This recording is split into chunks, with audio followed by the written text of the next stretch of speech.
What's going on, guys? So today's video, I got Rush here, and we're gonna be doing something very new for this channel that you and I have never done before. And I have not done this in a long time, and we're gonna be doing an unboxing of a fragrance that I will be reviewing in New York City, but it's actually from Frag By, all right? Of course it is. We do have the address down here because nobody needs to know where I live, so.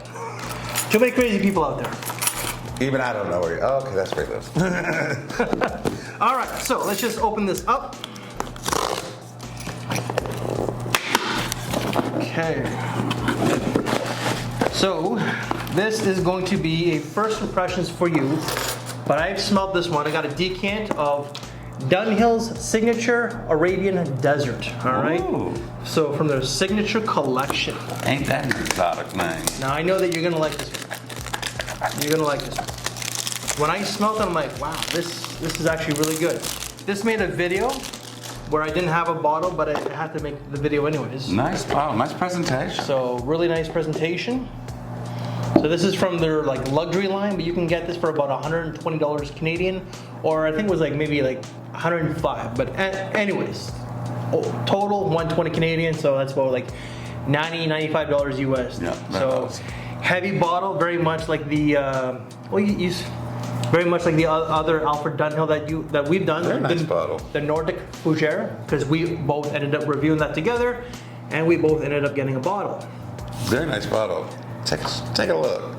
Take a look at the bottom, how thick that is. It's heavy. It's heavy. Yep. That's like the mustache bottle. Very Yeah, heavy. it is. Yeah. It's all right. So let's get our first impression. Now, first impression for you, but I have smelled this one before. All right, sir.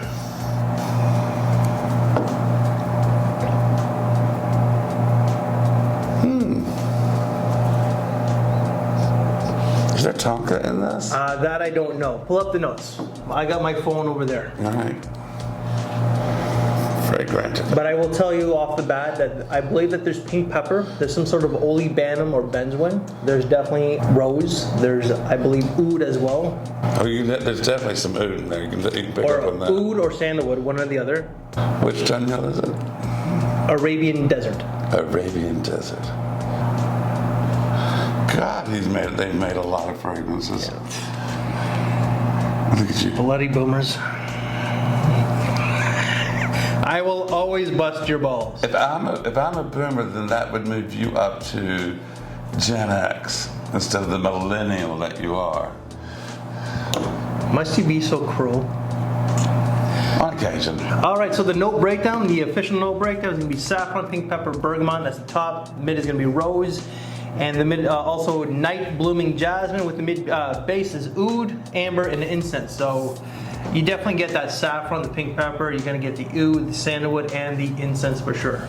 I'm not picking up much of the rose, No, but I'm definitely getting the saffron, and you do get the oud and the amber. yeah. It's warm, it's spicy, it's oudy. It really does have that Arabian Middle Eastern feel though. Yeah, it does, but at the same time, it's very classy. Yeah, masculine, classy. Yeah. I think that it's gonna be kind of like bad boyish in a sense. In a way, yeah. It does kind of remind me of that. So for a guy who's mostly into freshies, I surprisingly really do enjoy this one. I do. Well, I ended up getting a bottle, clearly. I do have a decant that's over there. After what I got you for Christmas, and this, all of a sudden you're diving deep into the ouds all of a sudden, Mr. Freshie. Not too much into the ouds, but this is more commercial when it comes to like an oud fragrance. Yeah. It's not like your official, like traditional, like Arabian oud.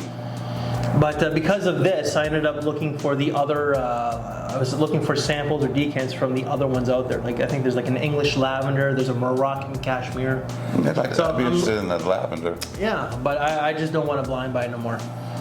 So overall, what do you think? I like it. I think it's very manly. Is this a bottle worthy for you? It's not quite for me, but I could see it on someone like Alan. Yep. Okay. All right. But I do like it. It's very manly, but business manly. Yes, it's all about, like I'm about my money, I'm about my business, and yeah, he's wearing a suit, driving a Jaguar. yes. So anything else to add though? I can't think of anything. All right, guys. So that is an unboxing of Arabian Desert from the Alfred Dunhill Signature Collection. I will be doing this one, an actual review in New York City. So I don't know if I'm gonna get other people or if I'm gonna do like a solo one. Really not sure, but overall, I think it's fantastic. If you were to give it a rating out of like just from the first smell, out of 10. Out of 10. In the 8 territory. Fair enough, and I would have to give it like a 9 to like a 10, like 9.5. So, fantastic fragrance. I think it was worth every penny, and the presentation is just really extraordinary. Yeah, very nice quality. And from Alfred Dunhill, you wouldn't expect that. Exactly. So Alfred Dunhill's known for like their cheapies. This is like a very affordable, exclusive Privé. So, guys, stay tuned. If you like this very video, leave us one of these. If you want to see other Dunhills out there, they will all be down in the description box below. Thank you for your time, take care, and we will see you later. Thanks for watching, everybody.